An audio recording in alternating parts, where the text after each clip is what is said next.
आज हम लोग व्याघ्र पथिक कथा पढ़ेंगे। यह जो पाठ है नारायण पंडित के द्वारा रचा गया है, जो हित उपदेश नामक नीति कथा ग्रंथ से लिया गया है। यह बहुत ही संस्कृत का महत्वपूर्ण कहानी होने वाला है, बहुत ही ज्ञानवर्धक है, बहुत ही शिक्षाप्रद है। इसीलिए आप लोग सावधानीपूर्वक इस वीडियो को अंत तक जरूर देखें। तो शुरू करते हैं।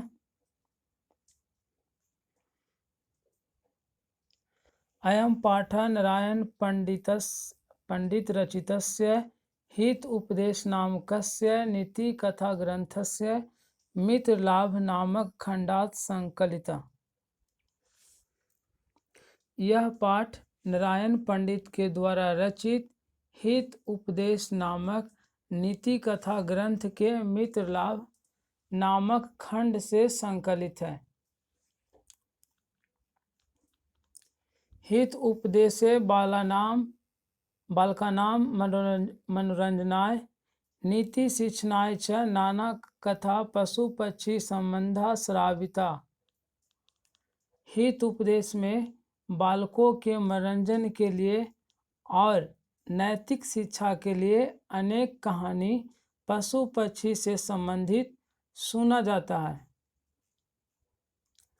प्रस्तुत कथायां लोभस्य दुष्परिणाम प्रकटितः।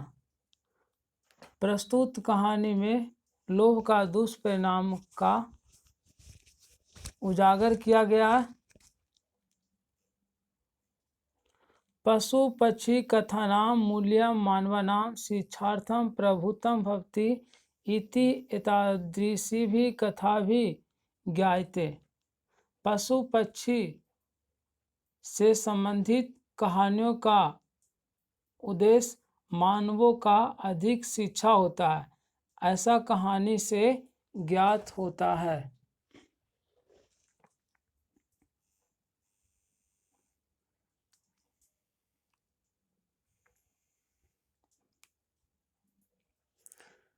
कश्चित् वृद्ध व्याघ्र स्नातः कुशहस्तः सरसतीरे ब्रूते भो भो पंथा इदं स्वर्ण कंगनम गृहीताम्। कोई वृद्ध बाघ स्नान किए हुए हाथ में कुश लेकर सरस तीरे ब्रूते तालाब के किनारे बोलता है, भो भो पंथा, हे पथिक, इदम स्वर्ण कंगनम गृहीताम, यह सोने की कंगन ग्रहण करो। ततः लोभ कृष्टेन किंचित पांथेन आलोचितम भाग्येन तत्संभवति। तब लोभ से आकर्षित किसी पथिक के द्वारा विचार किया गया, भाग्येन तत्संभवति, भाग से ऐसा संभव होता है। किम त्वम अस्मिन् आत्मसंदेहे प्रवृत्ति न विधेया च यत। जब कोई बूढ़ा बाघ पथिक से बोला कि यह सोने की कंगन ग्रहण करो, तब पथिक लोभ से आकर्षित होकर सोचकर बोलता है, ऐसा भाग से ही संभव होता है, ऐसा भाग से ही मिलता है। किंतु इसमें आत्म संदेह है, मन में संदेह है, प्रवृत्ति न विधेया, ऐसा प्रकृति का नियम नहीं है कि बिना मेहनत के कोई चीज हमें उपलब्ध हो जाए। यत, क्योंकि अनिष्ट आदिष्ट लाभे अपि न गति जायते शुभा यत्र ते विष संसर्गे अमृतम तदपि मृतमेव। अनिष्ट और अदिष्ट लाभ से गति नहीं होती है अच्छी। कहने का मतलब मांगलिक और अमांगलिक, अच्छे और बुरे दोनों कामों को करने से विकास ठीक नहीं होती है। यत्र ते विष संसर्गे अमृतम तदपि मृतमेव। जैसे अमृत विष के संपर्क में आ जाने से उससे पीने से हमेशा मृत्यु होती है, वैसे ही अच्छे और बुरे दोनों कार्यों को करने से हमेशा बुरा ही होता है।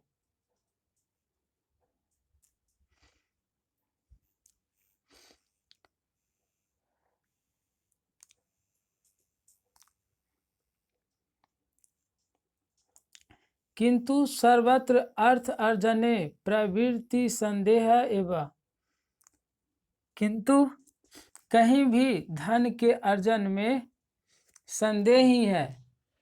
तत्निरूप्यामि तावत् प्रकाशम ब्रूते कुत्र तब कंगनम।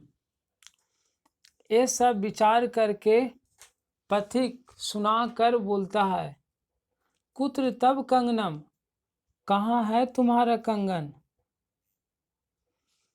व्याघ्रो हस्तम प्रसार्यम दर्शयति, बाघ हाथ पसार कर दिखाता है। पांथो आबदत कथम रात्मके त्वयि विश्वास, तुम मारने वाले पशु पर कैसे विश्वास करूं, अर्थात तुम हिंसक पशु पर कैसे विश्वास करूं, ऐसा पथिक बोला। अब बाघ व्याघ्र उवाच शृणु रे पांथ, अब बाघ बोलता है, शृणु रे पांथ, सुनो रे पथिक। प्रागेव यौवन दशायाम अहम अति दुर्वृता आसम, पहले युवावस्था में मैं बहुत ही दुराचारी था। अनेक गो मनुष्यानाम बधात में पुत्रा मृता दारच, अनेक गाय और मनुष्यों के वध से मेरे पुत्र और पत्नी मर गई। वंशीनम च अहम, और मैं वंशीन हो गया। तथा किंचित धार्मिका अहम आदिष्ट, तब किसी धार्मिक के द्वारा मुझे सलाह दिया गया, आदेश दिया गया।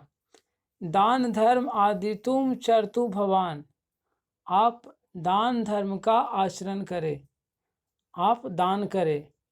तत् उपदेशात इदानीम अहम स्नानशीलो दाता वृद्धो गलित नकदंत कथम न विश्वास भूमि, उसके उपदेश से ही इस समय मैं यहाँ स्नान कर दानी के रूप में वृद्ध गले हुए नाखून और दांत कैसे नहीं विश्वास के पात्र है।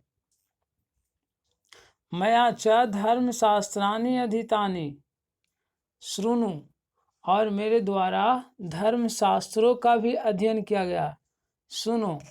ये सभी बात बाघ बोल रहा था कि अनेक गाय और मनुष्यों के वध से मेरे पुत्र और पत्नी मर गई और मैं वंशीन हो गया।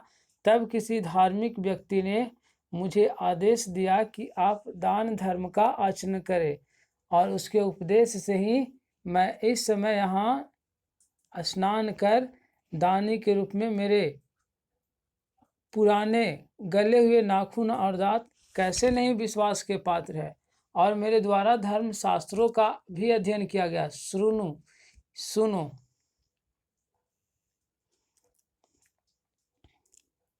दारिद्र्यम भरम कौन्तेय मां प्रयच्छम ईश्वरे धनम व्याधि तस्य औषधम पंथ्यम निरुजनस्य किमौषधे। कौन्तेय कुंती जोड़ ढक से बना हुआ है कौन्तेय, उसका अर्थ होता है कुंती पुत्र। हे कुंती पुत्र, गरीबों को धन दो, धनवानों को मत दो। व्याधि तस्य औषधम पंथ्यम निर्जनस्य किमौषधि, क्योंकि दवाई या औषधि रोगियों के लिए फायदेमंद होता है, निरोगियों की क्या आवश्यकता। अर्थात बूढ़ा बाघ ने बोला कि दान गरीबों को देना चाहिए, धनवानों की क्या आवश्यकता है धन की, जैसे दवाई या औषधि रोगियों के लिए उपयोगी होता है, निरोगियों की क्या आवश्यकता, वैसे ही दान गरीबों को चाहिए, धनवानों को नहीं।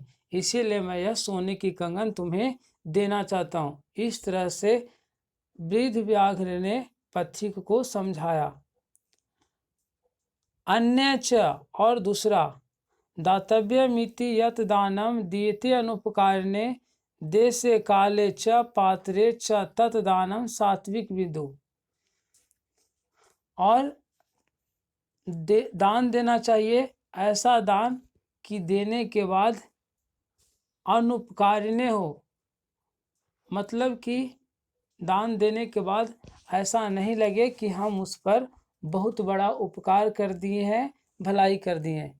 कहने का मतलब दान देने के बाद उस पर मोह नहीं रखना चाहिए और सही समय पर सही देश में सही पात्र में देना चाहिए, और उस दान को ही सात्विक दान कहा जाता है।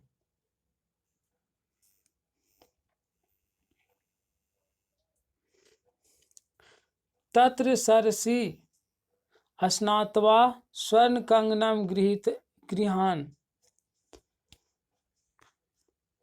तब यहाँ तालाब में स्नान कर सोने की कंगन ग्रहण करो, ऐसा वृद्ध बाघ ने कहा। ततो यावत् असौ तद्विचा प्रतीतो लोभात् सरा स्नातुं प्रविष्टि तावत् महापंके निमग्न पलायितुम् अक्षमा। जैसे ही वह लोभ से आकर्षित होकर स्नान करने के लिए प्रवेश करता है, तावत महापंके निमग्ना, वैसे ही गहरे दलदल या गहरे कीचड़ में फंस जाता है। पलायतु मछमा, और भागने में भी असमर्थ हो जाता है। पंके पतितम दृष्ट्वा पांथो अवदत्। पंके पतितम दृष्ट्वा व्याघ्रो अवदत्। पांके में गिरे हुए देखकर बाघ बोला, आह महापंके पतितोऽसि अतः त्वाम अहम उत्थुप्यामि। गहरे कीचड़ में गिर गए हो, इसीलिए मैं तुम्हें उठाने के लिए आता हूँ, मैं तुम्हें बचाने के लिए आता हूँ। इति युक्त्वा शनैः शनैः उपगम्यं तेन व्याघ्रेण धृतः स पांथो अचिंत्यत। ऐसा कहकर वह धृत बाघ धीरे धीरे उसके समीप जाता है। स पांथो अचिंत्यत, तब वह पथिक सोचता है, विचार करता है। देखिए श्लोक बहुत ही इम्पोर्टेंट है, बहुत ही ज्ञानवर्धक है। आप लोग इस श्लोक को बहुत ही गौर से समझिएगा, बहुत ही ध्यानपूर्वक समझिएगा। अवसेन्द्रिय चितानाम हस्ति स्नान इव क्रिया दुर्भाग्य भरण प्रायो ज्ञानम भारम क्रिया बिना। अवश कहने का मतलब बस में नहीं। अवसेन्द्रियां, इंद्रियां, चिता नाम। इंद्रियां 10 होते हैं, जिसमें 5 ज्ञानेंद्रिय होते हैं और 5 कर्मेंद्रिय होते हैं। ज्ञानेंद्रिय जैसे आँख, जीभ, त्वचा, नाक, ये सब ज्ञानेंद्रिय है, और हाथ, पैर, उत्सर्जक तंत्र, ये सब कर्मेंद्रिय है। तो इंद्रियां 10 होते हैं। तो अवसेन्द्रिय चिता नाम, जिसके इंद्रियां और मन बस में नहीं है। हस्ति स्नान ही वह क्रिया, उसका काम हाथी के स्नान के समान होता है। कहने का मतलब जिसका मन और इंद्रियां बस में नहीं है, उसका सारा काम बेकार होता है। हाथी के स्नान कराना बेकार मान जाता है, क्योंकि हाथी को जैसे ही स्नान कराया जाता है, वह सूर्य से गंदे जल लेता है और खुद पर छिड़क लेता है। कहने का मतलब वह जैसे के जैसे हो जाता है, इसको स्नान कराना बेकार माना जाता है। तो वैसे ही जिसके मन और इंद्रियां बस में नहीं है, उसका सारा काम हाथी के स्नान के समान होता है, अर्थात बेकार होता है। दुर्भाग्य भरण प्रायो ज्ञानम भारम क्रिया बिना। जैसे असुंदर स्त्री को गहने से लादने से उसकी सुंदरता नहीं बढ़ती है, वैसे ही ज्ञान भी भार के समान होता है क्रिया के बिना। इति चिंतत अवसो व्याघ्रेण व्यापदिता खादिता च। ऐसा सोच ही रहा था कि वह बाघ के द्वारा पकड़ा गया और खाया गया। कहने का मतलब ये सब पथिक विचार ही कर रहा था कि बाघ आया और उसको पकड़ कर खा गया।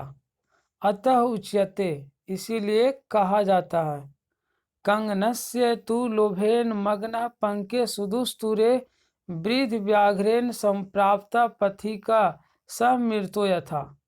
कंगन के तो लोभ से वह गहरे कीचड़ में फंस गया और बूढ़े बाघ के द्वारा पथिक पकड़ा गया और मारा गया। इसीलिए हमें मन और इंद्रियां को बस में रखना चाहिए, बस में रख करके ही कोई काम करना चाहिए, नहीं तो सारा काम बेकार होता है। इस चैप्टर के कुछ इम्पोर्टेंट क्वेश्चन देखते हैं। पहला है अभ्यास मौखिक। इसमें लिखा गया है अधोलिखिता नाम प्रश्न नाम उत्तरम बदत। नीचे लिखे प्रश्नों का उत्तर बोले। तो जल्दी जल्दी। का स्नातक कुशहस्ता सरस्तिरे ब्रूते। कौन स्नान कर हाथ में कुश लिए हुए तालाब के किनारे बोलता है? तो इसका सही आंसर होगा वृद्ध व्याघ्र या केवल व्याघ्र अर्थात बाघ। भाग्य नेतत् संभवती इति केन आलोचितम। भाग से यह संभव है, ऐसा किसने सोचा? तो पथिका। वृद्ध व्याघ्र किम दातुम इच्छति अस्म। बूढ़ा बाघ क्या देना चाहता था? तो इसका सही आंसर हो जाएगा स्वर्ण कंगनम।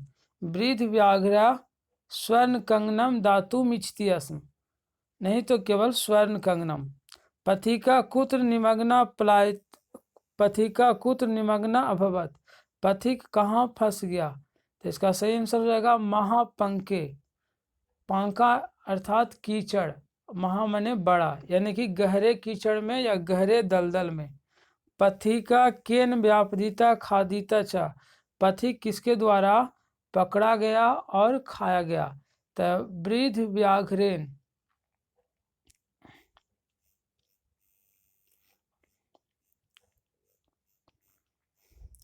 अब लिखित में कुछ क्वेश्चन देख लेते हैं। अधोलिखिता नाम प्रश्न नाम एक पदेन उत्तरम लिखत। नीचे लिखे प्रश्नों का एक पद के द्वारा उत्तर लिखे। पहला क में दिया गया वृद्ध व्याघ्र कुत्र ब्रूते। बूढ़ा बाघ कहाँ बोलता है? तो इसका आंसर हो जाएगा सरस तीरे, तालाब के किनारे। कह लोभा आकृष्टा अभवत। कौन लोभ से आकर्षित हो गया? तो इसका सही आंसर हो जाएगा पथिका। कह स्वर्ण कंगनम दातुम इच्छति अस्म। कौन सोने की कंगन देना चाहता था? तो इसका आंसर होगा वृद्ध व्याघ्र या केवल व्याघ्र। का स्नानशीला दाता गलित नखदंता च आसित। कौन स्नान किए हुए दानी के रूप में किसके गले हुए नाखून और दांत था? तो व्याघ्र। का वंशहीना आसित। कौन वंशहीन था? तो व्याघ्र। का पंके अपतत। कौन गहरे कीचड़ में गिरा या फंस गया? तो इसका सही आंसर हो जाएगा पथिका।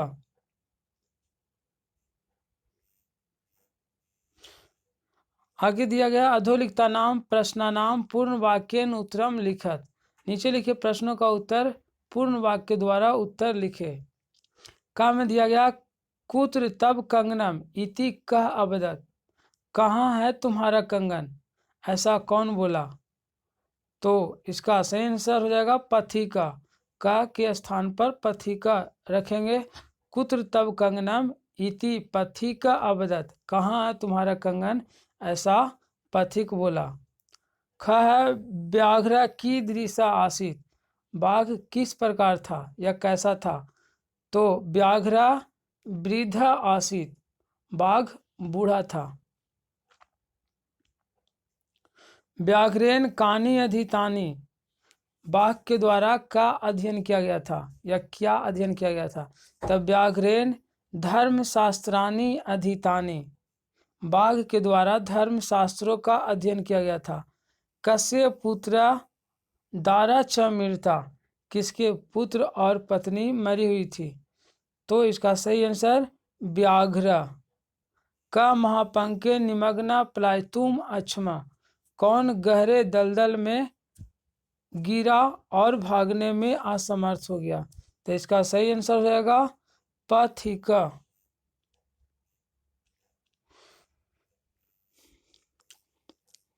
यहाँ खाली स्थान दिया भरने के लिए लिखा है रिक्त स्थानानि पूर्यत, रिक्त स्थानों की पूरा करे। ऊपर जो भो पंथा इदम, खाली स्थान के स्थान पर रहेगा भो पंथा, हे पथिक यह ग्रहण करो, तो वहाँ खाली के स्थान पर होगा स्वर्ण कंगनम, इदम स्वर्ण कंगनम गृहीताम। ख है वृद्ध व्याघ्र हस्तम प्रसार्यम दर्शयति, तद उपदेशात इदानीम अहम कथम न विश्वास भूमि, ग का विश्वास भूमि। घ है वृद्ध व्याघ्र संप्राप्त स पथिका मृता, बूढ़ा बाघ के द्वारा पकड़ा गया और वह पथिक मारा गया। अंगा में आहा महापंके पतितो अस्सी, यानी कि गहरे कीचड़ में फंस गए हो, तो यहाँ हो जाएगा महापंके। Thank you so much watching this video.